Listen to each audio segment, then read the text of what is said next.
ශ්‍රී ලංකා රත්තරන් හදවත් වැඩසටහනේ අපි ජපානයේ ප්‍රාන්ත කීපයකම හොනරරි කොන්සලර් වන සුනිල් ගමගේ මැතිතුමා සමග කතා බහකට එක් වෙනවා.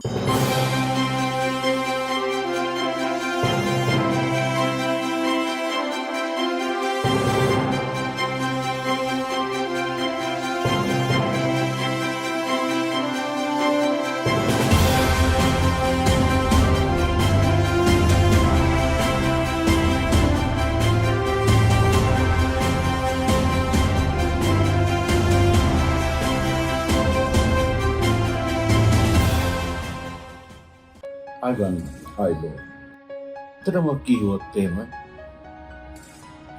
ඔබතුමා වැනි ශ්‍රේෂ්ඨ පුද්ගලෙක් අපි අදහන. ඉදා කාලේ ඉඳලම ජපානයේ අහිංසක මිනිසුන්ට සෑහෙන උදව් කරා. ඒ වගේම හැම කටයුත්තකටම සමහර ලාට මිනිහෙක් මැරෙනවා, ආසනීප වෙනවා, ඒ අයට උදව් කරා. ඒ වගේම සංගීත ප්‍රසංග, නොයෙකුත් විනෝද වැඩසටහන් මෙහි ඇති වුණා. ඒ හැම අවස්ථාවකම ඔබතුමා උදව් කරා. ඔබ වගේ කෙනෙකු මේ රටේ ඉඳීම මේ ලංකාවේ වාසය කරන සිංහල ජනතාවට, දෙමළ ජනතාවට, මුස්ලිම් ජනතාවට ලොකු හයියක්. ඉතින් මං ආසයි ඔබතුමාගෙන් කොහොමද අතීතය ස්පාසල් ගියේ, කොහොමද ඊට පස්සේ ගම්තොට කොහෙද, ඒ විස්තරේ පොඩ්ඩක් දැනගන්න. මගේ ගම දකුණු පළාතේ හම්බන්තොට දිස්ත්‍රික්කයේ මැදගම කියන ග්‍රාමය. යාල අබේ භූමියට ළඟ තියෙන ඉතාමත් පිටිසර සුන්දර ගමක තමයි මම ඉපදුනේ. ඊට පස්සේ මම ගමේ පාසලෙන් තමයි ප්‍රාථමික අධ්‍යාපනය ලැබුවේ. ඊට පස්සේ මම නගරේ පාසලට ගියා. අම්බලන්තොට තේරපුත්ත මධ්‍ය මහා විද්‍යාලය. එතනින් උසස් පෙළ දක්වා ඉගෙනගෙන උසස් පෙළ ජීව විද්‍යාංශයෙන් සමත් වෙලා වැඩිපුර අධ්‍යාපන සඳහා මම කොළඹට ආවා. ගමේ ජීවිතය ගැන කියන්නට කලින් මම මේ අවස්ථාවේ අපේ ජපානයේ සිටින ශ්‍රී ලංකා ප්‍රජාවට සහ ශ්‍රී ලංකාවේ සිටින අපේ ජනතාවටම විශේෂයෙන්ම මතක් කර දිය යුතුයි. මේ සම්මුඛ සාකච්ඡාව මාහට ලබා දෙන ප්‍රේම් ජීවමාන මැතිතුමා. අපි ආදරේ වදනක් වශයෙන් කියනවා නම් ප්‍රේම් අයියා සියලුම දෙනා අමතන ආදර ආමන්ත්‍රණ. ප්‍රේම් අයියා තමයි ඇත්තටම කියනවා නම් ජපානයේට ශ්‍රී ලංකාවේ අපේ සංගීතය, ගායනය, වාදනය සහ අපේ සංගීත සංස්කෘතිය ලංකාවට ජපානයට අඳුන දුන්නේ ප්‍රේම් අයියා කිව්වොත් මට හිතෙනවා මම නිවැරදි කියලා. මම එතන ඉඳලා මගේ ජීවිත කතාව පටන් ගන්න. කෙටියෙන් කියනවා නම් කොළඹට ඇවිල්ලා කොළඹින් ජපානයට ආවා. ජපානයට ආවේ 1989 වර්ෂයේ. මම ලංකාවේ ඉද්දී අවුරුදු 13 ඉඳලා ජපාන් කරාටේ කරා. ඒකට හේතුව මම ජපානයට හරිම ආදරේ පොඩි කාලේ. මොකද ජපාන් මිනිස්සුන්ගේ සංස්කෘතිය, සාරධර්ම සහ යාළගේ උත්සාහවන්තභාවය. ඊටමත් මම ඒකට ඇලුම් කළා, ආදරේ.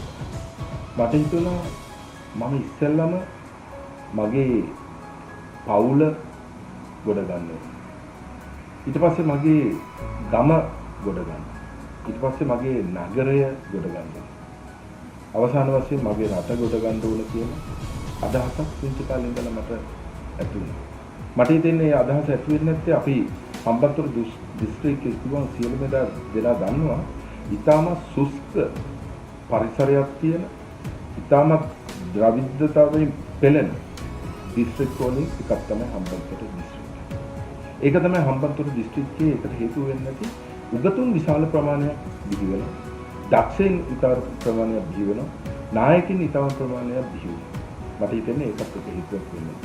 එම නිසා ඒ වගේ දිස්ත්‍රික්කයක ඒ වගේ ගමක ඉපදුණු මට හිතෙන්නේ ඒ ජාන සහ ඒ ලේ තිබුණු නිසා මම මේ වගේ අපේ රට වගේ 100ක් ගුණයක් විතර ආර්ථිකයෙන් දියුණු ජපානයට ඇවිල්ලා ජපානය වගේ රටක් අපේ රටත් ඒ තත්ත්වයට බිහි කරන්න ඕන කියලා අත්‍යවශ්‍යතාවයක් මගේ හදවතේ තියෙනවා. ඒක තමයි ඇත්තටම කියනවා නම් මම ජපානයට මුලින්ම පා තැබීමට හේතු වුණේ කියලා කිව්වොත් මම නිවැරදි කියලා මට හිතෙනවා. ජපානයේ ඉස්සෙල්ලාම ඇවිත් ඔබතුමා මොනවද කරේ? මම ජපානයේ මුලදීම ඇවිල්ලා ජපන් සංස්කෘතිය සමගම කරාටේ ශිල්පය හැදෑරුවා. මම මුලින්ම පටන් ගත්තේ කරාටේ චොක්සින් කරාටේ කියන සටන් කලාව. ඒ මූලස්ථානයේ ඔයාම මාස්ටර් කියන ගුරුවරයාගෙන් තමයි ලෝක ප්‍රසිද්ධ ගුරුවරයාගෙන් තමයි ඉස්සෙල්ලාම කරාටේ ශිල්පය හැදෑරුවේ. ඒකම මම ජපානයේ පැරණිම කරාටේ ශිල්පය වෙන ෂෝටෝකයි. එම ආයතනයට බැඳිලා එම ආයතනයේ මූලස්ථානයේ මම කරාටේ ශිල්පය ඉගෙන ගත්තා. මම එනකොට කළුපටි දරයෙක් විදිහට තමයි ජපානයට ආවේ. නමුත් අපි ලංකාවේ ඉගෙනගත්තු කරාටේ ප්‍රාථමික වැඩි නිසා ජපානයේ මට ආපහු බිඳුවේ ඉඳලා මුලින් ඉඳලා පටන් ගන්න සිද්ධ වුණා. මම ඒ අභියෝගයේ බාර අරගෙන මම මුලින් ඉඳලම බිඳුවේ ඉඳලා පටන් අරගෙන අවසානයේදී කළුපටි 4 වෙනි ශ්‍රේණිය දක්වා ඒ වගේම අග්නිදීර්ඝ ආසියාවේ අධ්‍යක්ෂකවරයා වශයෙන් පත් වෙන කල් මම කරාටේ ශිල්පී තාත්මක සාර්ථකව ඔබතුමා ආචාර්ය පදවියක් ලබනවා. අධ්‍යාපන පැත්තෙන් කොහොමද ආචාර්ය පදවිය ලැබුවේ? කරාටේ වලින්ද නැත්නම් වෙන? මම ලංකාවේ ජීව විද්‍යාව අංශයෙන් උසස් පෙළ කළා. ඊට පස්සේ ව්‍යාපාරික අංශයෙන් මම කොළඹ යුතු විශ්වවිද්‍යාලයේ උපාධියක් කළා. ඊට පස්සේ ජපානයට ඇවිල්ලා ජපානයේ හොක්කයිඩෝ බුන්කියෝ විශ්වවිද්‍යාලයට ඇතුල් වෙලා එහිදී ආර්ථික විද්‍යාව සහ ආර්ථිකය සහ අන්තර්ජාතික සම්බන්ධතා ඉන්ටර්නැෂනල් රිලේෂන්ෂිප් යන විෂයන් දෙක හදාරලා අවසානයේදී මම ලියපු කෘතියට අන්තර්ජාතික සම්බන්ධතා නැයින් ලියපු කෘතියට ජපානයේ හොක්කයිඩෝ බුන්කියෝ විශ්වවිද්‍යාලයේ ලැබෙන විදේශිකයට ලැබෙන පළවෙනි ආචාර්ය උපාධිය මට හිමි කරගන්න පුළුවන්.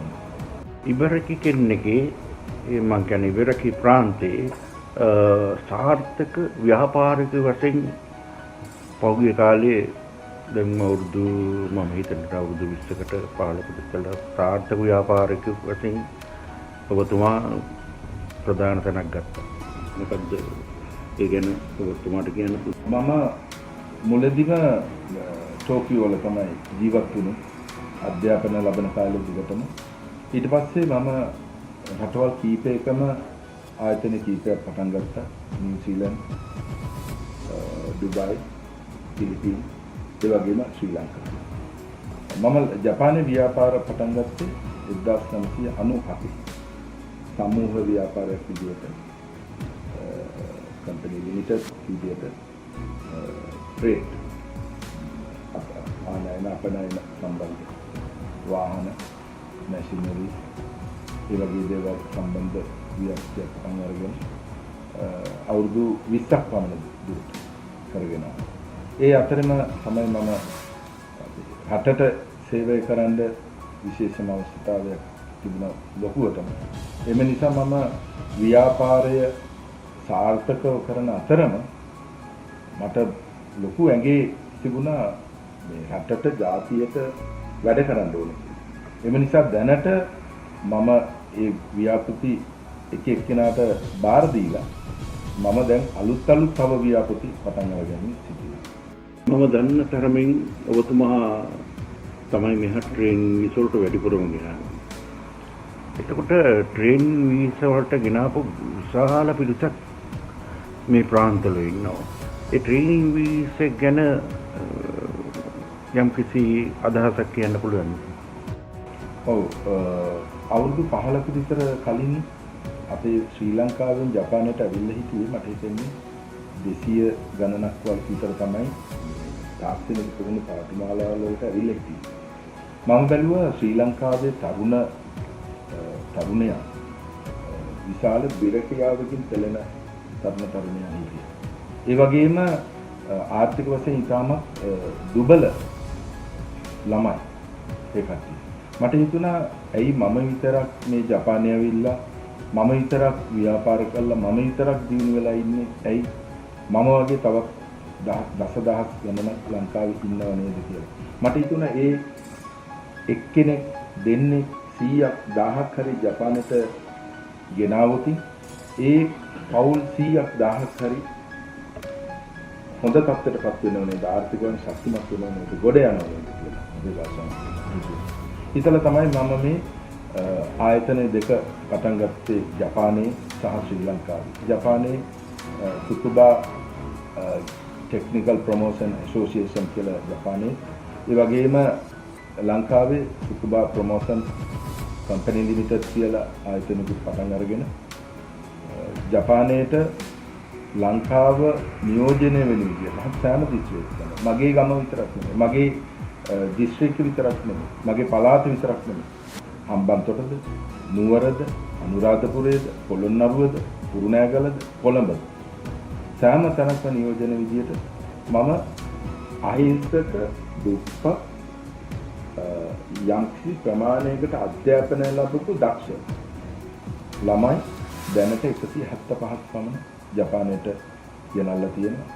ශ්‍රී ලංකාදීප රත්න හදවත් වැඩසටහනින් අපි හොනරි කොන්සලර් සුනිල් ගමගේ මෙතුමා සාකච්ඡාවට සහභාගී කරගත්තා. එතුමා කාර්යබහුල පුද්ගලෙක්. බොහොම ස්තුතියි මේ වැඩසටහනට සුළු මොහොතක් කාලය වැය කිරීම ගැන. ඇත්තෙන්ම මේ පුද්ගලයා අපිට ඕන පුද්ගලෙක් මේ ජපානයේ ජීවත් වෙන පුද්ගලෙක්. සෑහෙන හැම පුද්ගලෙකුටම උදව් කරන පුද්ගලෙක්.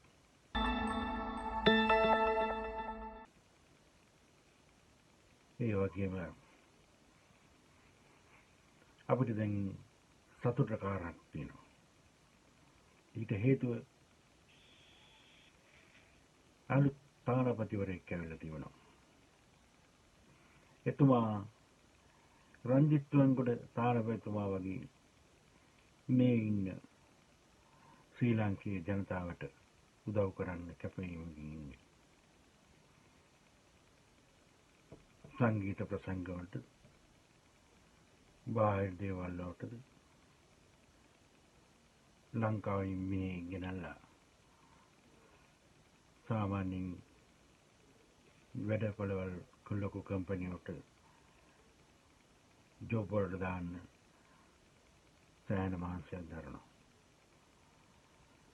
ඒ වගේම සාමාන්‍ය මිනිස්සු අතර ජීවත් වෙනවා. සමහර තානාපතිවරු ඇවිල්ලා සල්ලිකාර මිනිස්සු අතර විතරයි ජීවත් වෙන්නේ. පොඩි මිනිහා ගැන හිතන්නේ. නමුත් මෙතුමා රංජිත්වන්ගොඩ මහත්මයා වගේ පුද්ගලෙක්. අපි ගොඩක් සතුටු වෙනවා එතුමාට අපිට ලැබිච්ච ගැන.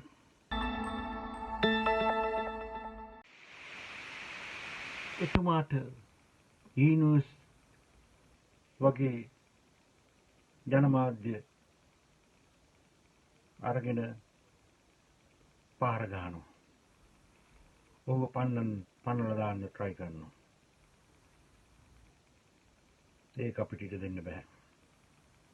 මේ කරන්නේ කවුරුවත් නෙවෙයි. ඉස්සර මැටි ගෙවල් වල ඉඳලා මිනිස්සු මරලා මෙහෙට පැනලා මෙහෙ බැඳලා හයි අරගෙන JP කට්ටිය එළවලා ඔය JP එකේ සභාපති නෙමෙයි බාණ්ඩාගාරික කෙනෙක් වගේ හිටපු කෙනෙක් ඒ ඔවුන්ගේ සල්ලි අරගෙන යාඩ් දාගෙන වාහන හොරකම් කළා ලංකාවට ඇරලා විමල් වීරවංශ පන්නවත් එක්කම ඔහුත් ආණ්ඩුවට පැනලා ආණ්ඩුවට වාහන ඇරලා කෝටිපතියෙක් වුණා JP කාරේ. මගේ වැඩසටහනක් තියෙනවා කනේ පහර කියන එක.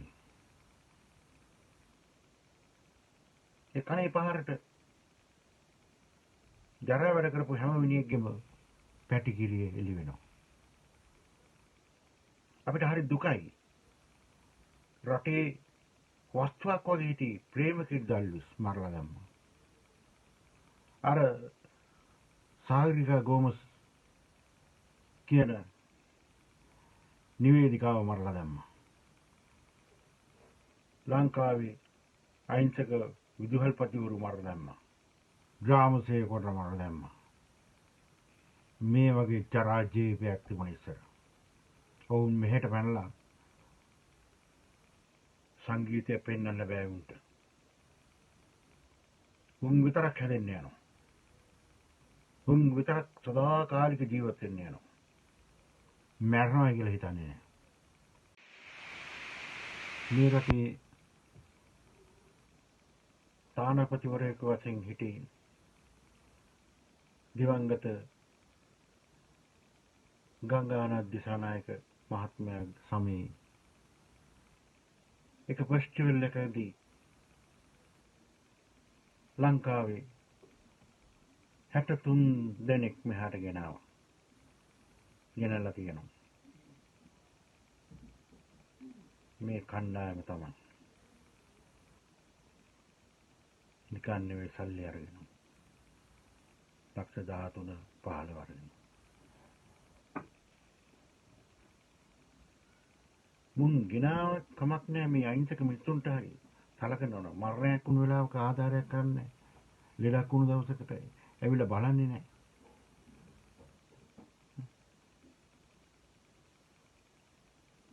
මම දන්නවා හොඳටම JP කියන්නේ මොකද්ද කියන එක. ඉස්සර JP ගැන. මොකද මාතර රෝහණ විජේවීර ඔක්කොම මාතර දකුණු මිනිස්සු. විමල් වීරවංශලා ඔය ඉන්න හඳුන් හිටලා ඔක්කොම මාතර මිනිස්සු. උන්ගේ පැටිකිරි ඉස්සර මම දන්නවා හොඳට. දැන් JP වගේ නෙවෙයි.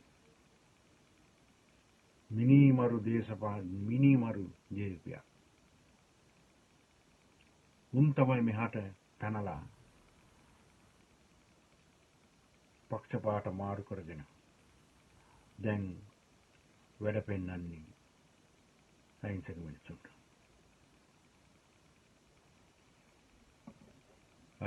මට වගේම අපේ ආයතනයට ගොඩාක්ම කනගාටුවට කරුණක් තමයි අපි මේ ප්‍රශ්න තානාපතිවරයෙකුට පහර ගැනීම. මේ මිනිස්සු ඇවිල්ලා ඉන්නේ යම් කිසි වැඩක් කරන්න. මේ මිනිස්සු හැම පැත්තම බලනවා. හැම මිනිහෙක් දිහාම බලනවා. මේ මිනිස්සුන්ට සල්ලි හොයන්න ඕනේ නැහැ. මේ මිනිස්සු ප්‍රකෝටිපතියෙක් ඇමරිකාවේ. හොඳ ව්‍යාපාරිකයෙක්. මුම්මකේ මැටි ගෙවල් වල ඉඳලා JP කළා මේ තත්ත්වයට ඇවිල්ලා පාර ගහන්නේ ඊවි නිවුස් වලින් අරවයින් මේවයින් පාර ගහන එක වැරදි. යන මේ මුද්දලෙක් නෙවෙයි. හොඳයි බලමු. අපි මේ ජපානයේ ඉන්නවා. එතුමාව ආරක්ෂා කරනවා අපි. මගේ රත්තරන් හදවත් කියන ප්‍රෝග්‍රෑම් එක ගොඩාක් දෙනෙක් ඉන්නවා මේ. එයා මම සාකච්ඡාවට ගන්නවා. ඒ වගේම අනේ පාර වැඩසටහනේ හොරයක් කුටික ගේ විස්තරත් ඔබතුමාලට දෙනවා. බොහොම ස්තුතියි.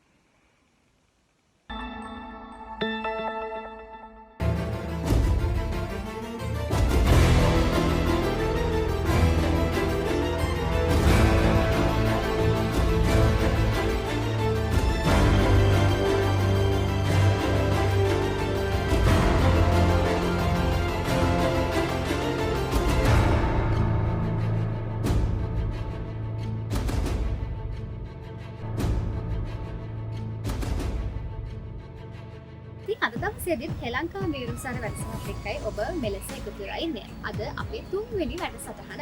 ඉතින් ගීත ගායනා කරන්න වගේම ගීත අහන්නත් අපි හැමෝම කැමතිනේ. ඒ නිසා අද දවසේදීත් ඔයගොල්ලෝ කැමති ලංකාවේ ඉන්න බොහොම ජනප්‍රිය ප්‍රසිද්ධ තරු කිහිපයකට අපි ආරාධනා කරා ගීත ගායනා කරන්න. අද දවසේදී මොනවද ගීත ගායනා කරන්න කියලා අපි දැන් බලමු. ඉතින් මම කියවනේ අද දවසේ අපි කතා කරන්නේ ස්ටාර්ස්ලා කිහිපෙනෙක් කියලා. ස්ටාර්ස්ලා ගැන කතා කරද්දී අපිට අමතක කරන්න බැරි කෙනෙක්. ඒ වගේම තමයි ප්‍රසංග වේදිකාවේ අපිට නැතුම් බැරි හඬක් තමයි දැන් මම කතා කරන්නේ.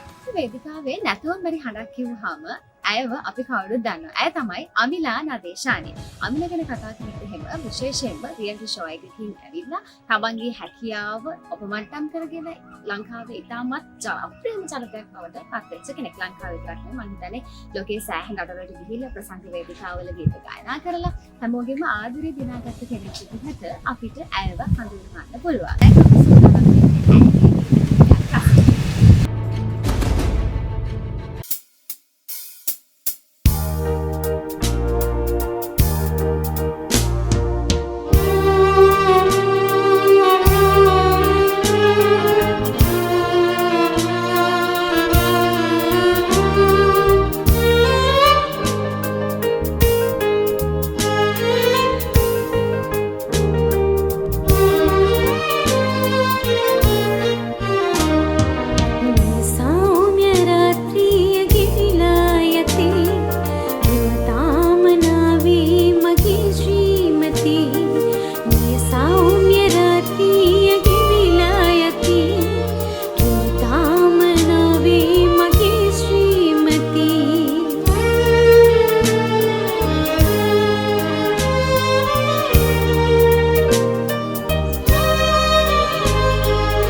වගේම තමයි මේ වෙනකොට ප්‍රසංග වේදිකාවේ අපිට තවත් සහ ඔහුගේ කටහඬ අපිට ආදරය කරන හරිම ඉදිරිමාන්නේ හොඳ කෙනෙක් කියලා අපිට ප්‍රේක්ෂකව හඳුන්වන්න පුළුවන්. අපි හිතුවා දැන් ප්‍රේක්ෂක ගීතයක් රසවිඳින්න.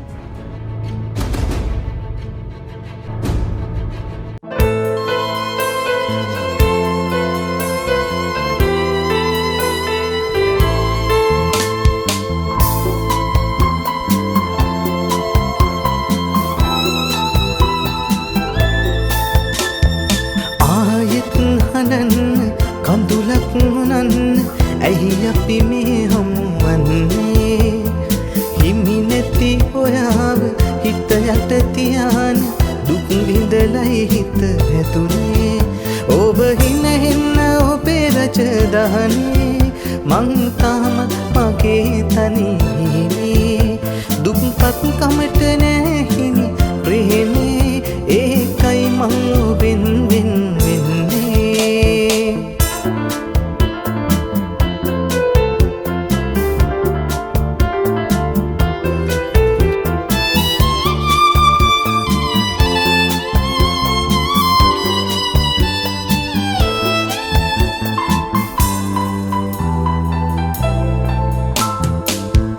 ආඩම්බරරුව දැකලා සිත එත්තු වෙලා සංගවන්නට බෑ කිසිදා පුංචි පෙම්පත් කතා අපේම ලොවේදී අපි මුණ ගැසේවි සිතමින් පෙම් කරලා ඔබ දුර ඇදේවි මං එකේ විඳේවි අපි ඇතයි සැමදා ආයෙත් හඬන්න කඳුලක් නන්න ඇයි අපි මේ හමුවන්නේ හිමි නැති ඔයාව හිත යට තියාන දුක් විඳලයි හිත හැදුනේ ඔබ හින හෙන්න ඔබේ රජදහනේ මං තාමත් මගේ තනිහිනේ දුක්පත් කමට නැහිනි ප්‍රේමේ ඒකයි මං ඔබෙන් වෙන් වෙන්නේ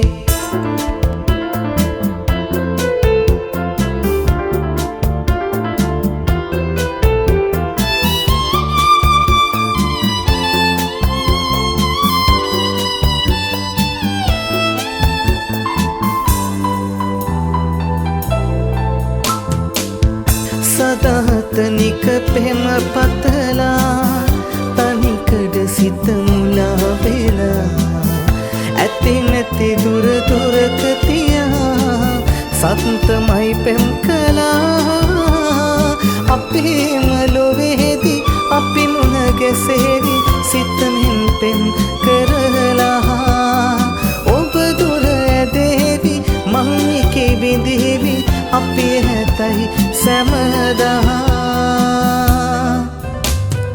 ආයෙත් හඬන්න කඳුලක් නන්න ඇයි අපි මේ හමුවන්නේ හිමි නැති ඔයාව හිත යට තියාන දුක් විඳලයි හිත හැදුනේ ඔබ හින හෙන්න ඔබේ රජදහනේ මං තාමත් මගේ තනිහිනේ දුක්පත් කමට නැහිනි ප්‍රේමේ ඒකයි මං ඔබෙන් වෙන් වෙන්නේ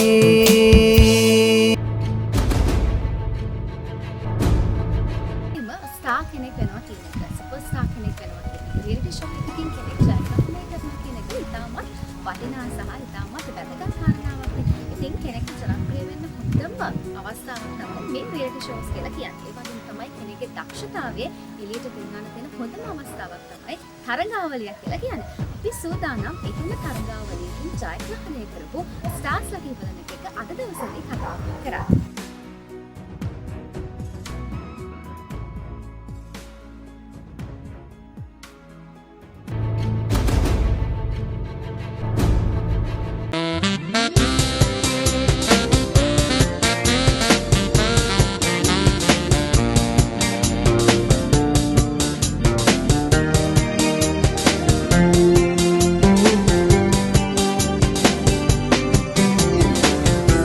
මට අමතක නෑ ඔබ සිටිනා බව මේ ප්‍රිය සාදරේ දෙනුවන් සඟවා ඉවතට යන්නම් ඔබ ගැවසෙන මේ මාහිමේ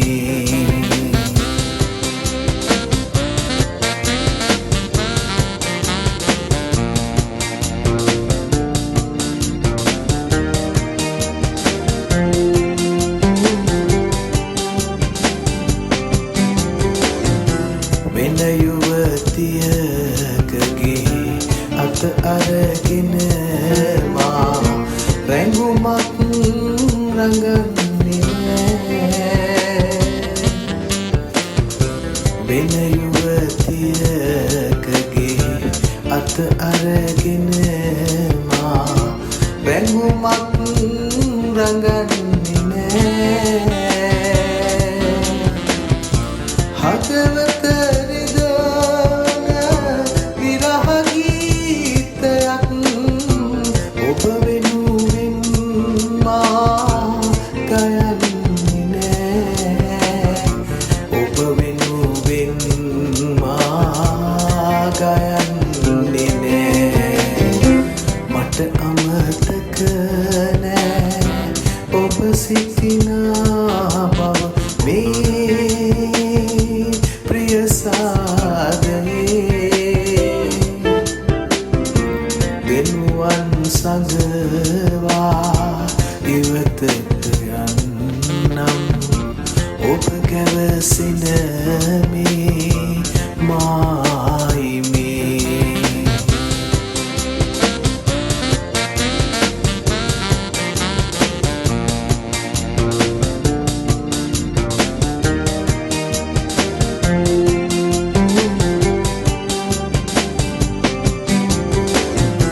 වෙනතක බැඳී සිත යලි කැඳවන්නට දහස් වරක් කඳුලැලි සැලුවා වෙනතක බැඳී සිත යලි කැඳවන්නට දහස් වරක් කඳුලැලි සැලුවා දෙපයට තවරුණ දූවිලි විලසින් මගේ ආදරේ පිළිගන්නේ නෑ මගේ ආදරේ පිළිගන්නේ නෑ මට අමතක නෑ ඔබ සිටිනා බව මේ ප්‍රිය සාදරේ දෙනුවන් සඟවා ඉවතට යන්නම් ඔබ ගැවසෙන මේ මායිමේ